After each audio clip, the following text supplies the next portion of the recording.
Hi friends, ഇന്ന് ഞാൻ നിങ്ങൾ മുമ്പിൽ പരിചയപ്പെടുന്ന ഒരു കിഡിലെ ആപ്ലിക്കേഷനാണ്. നിങ്ങൾക്ക് കുറച്ച് പേർക്കെങ്കിലും അറിയായിരിക്കും. അറിയാവുന്നൊരു ജസ്റ്റ് ഒന്ന് സ്കിപ്പ് ചെയ്യുക, അല്ലാത്തൊരു സ്റ്റേ ട്യൂൺ ചെയ്യുക.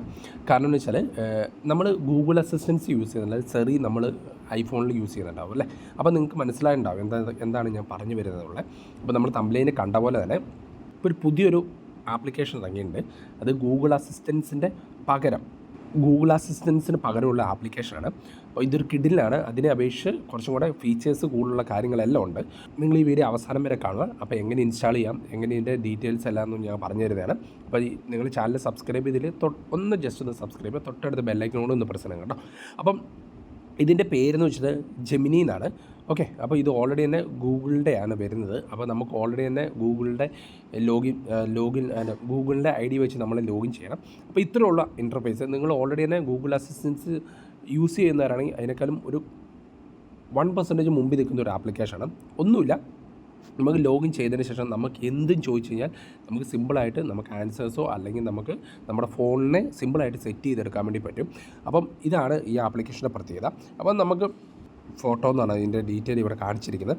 ഒന്നുമില്ല, നമുക്ക് ജസ്റ്റ് ഒന്ന് ക്ലിക്ക് ചെയ്യാം.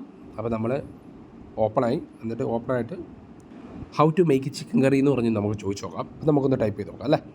ഞാൻ ഈ സെർച്ചിൻ്റെ അല്ലെങ്കിൽ ഈ വോളിയത്തിൻ്റെ ഈ ബട്ടൺ, എൻ്റെ സ്പീക്കറിൻ്റെ ഈ ബട്ടണിൽ ക്ലിക്ക് ചെയ്തു. എന്നിട്ട് നമുക്ക് പറയാം how to make a Kerala chicken curry.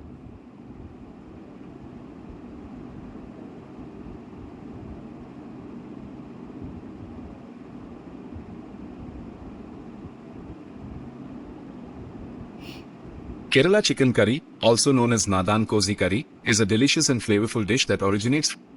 Okay, അപ്പോൾ നമുക്ക് ഓൾറെഡി തന്നെ നമുക്ക് സിമ്പിളായിട്ട് ഇവിടെ അതിൻ്റെ ഡീറ്റെയിൽസ് എല്ലാം തന്നിട്ടുണ്ട്. അപ്പോൾ ഇത് സ്പീക്കറിൻ്റെ ചിഹ്നം ഓണായി കഴിഞ്ഞാൽ നമുക്ക് അവർ പ്രോംപ്റ്റ് ചെയ്ത് തരും എന്താണെന്നൊക്കെയോ എന്നുള്ള ഡീറ്റെയിൽസ്. അപ്പോൾ നമുക്കിത് ഷെയർ ചെയ്യണമെങ്കിലോ അല്ലെങ്കിൽ നമുക്ക് കോപ്പി ചെയ്യാനോ അല്ലെങ്കിൽ നമുക്ക് ബാക്കിയുള്ള കാര്യങ്ങളൊക്കെ നമുക്ക് ചെയ്തെടുക്കാൻ വേണ്ടി. അതേപോലെ തന്നെ നമുക്ക് വീണ്ടും നമുക്ക് ചെയ്യാൻ പറ്റുന്നതാണ്. എന്താണെന്ന് വെച്ചാൽ Ernakulam to Kaloor distance. The distance between Ernakulam and Kannur can vary. Okay, അപ്പോൾ പ്രൊനൗൺസിയേഷൻ കറക്റ്റ് അല്ലാതെ പോയതാണ്. അപ്പോൾ എറണാകുളം ടു കണ്ണൂരിൻ്റെയാണ് ഇവിടെ കാണിച്ചിരിക്കുന്നത്. അപ്പോൾ എറണാകുളം ടു കലൂരാണെങ്കിൽ അത് കറക്റ്റായിട്ട് പ്രൊനൗൺസ് ചെയ്ത് കഴിഞ്ഞ് കിട്ടുന്നതാണ്. അപ്പോൾ എന്ത് കാര്യം ഉണ്ടെങ്കിലും നമുക്ക് സിമ്പിളായിട്ട് നമുക്ക് ചോദിച്ച് അത് സെറി പോലെ അല്ലെങ്കിൽ നമുക്ക് ഗൂഗിൾ അസിസ്റ്റൻസ് പോലെ നമുക്കിത് യൂസ് ചെയ്യാവുന്നതാണ്. അപ്പോൾ നമുക്ക് എന്തെങ്കിലും ഫോട്ടോസ് അപ്ലോഡ് ചെയ്ത് കൊടുത്തിട്ട് നമുക്ക് ഇതേപോലെ ചെയ്യാവുന്നതാണ്. എവിടെ നിന്നാണ് ഈ ഫോട്ടോസ് വന്നത് അതിൻ്റെ ഡീറ്റെയിൽസ് എല്ലാം നമുക്ക് കിട്ടും. അപ്പം നിങ്ങളെല്ലാവരും ഒന്ന് ചെയ്ത് നോക്കുക. എനിക്ക് തോന്നുന്നത് കിട്ടുന്ന ഒരു ആപ്ലിക്കേഷനാണ്. അപ്പം കുറച്ചാലും കൂടെ കഴിയുമ്പം ഇതിനകത്തേക്ക് മാറി തുടങ്ങും. അപ്പം എല്ലാവരും യൂസ് ചെയ്യുക. തൊട്ടടുത്ത ഫ്രണ്ട്സിനൊന്ന് റെഫർ ചെയ്യുക. എന്തെങ്കിലും ഡൗട്ട്സ് ഉണ്ടെങ്കിൽ ജസ്റ്റ് കമൻറ്റ് ബോക്സിൽ ഒന്ന് രേഖപ്പെടുത്തുക. അപ്പോൾ ഇതേപോലുള്ള വീഡിയോസിന് വേണ്ടി ഈ ചാനലൊന്ന് സബ്സ്ക്രൈബ് ചെയ്യുക. തൊട്ടടുത്ത ബെല്ലൈക്കണോട് പ്രസ് ചെയ്യണം, കാരണം ഞാൻ ചെയ്യുന്ന പുതിയ വീഡിയോസ് നിങ്ങൾക്ക് അപ്പോൾ ലഭിക്കാനാണ്. അപ്പോൾ അടുത്ത വീഡിയോ കൊണ്ട് കാണുന്നതിനും വരെ ഓക്കെ, ബൈ, താങ്ക്സ്.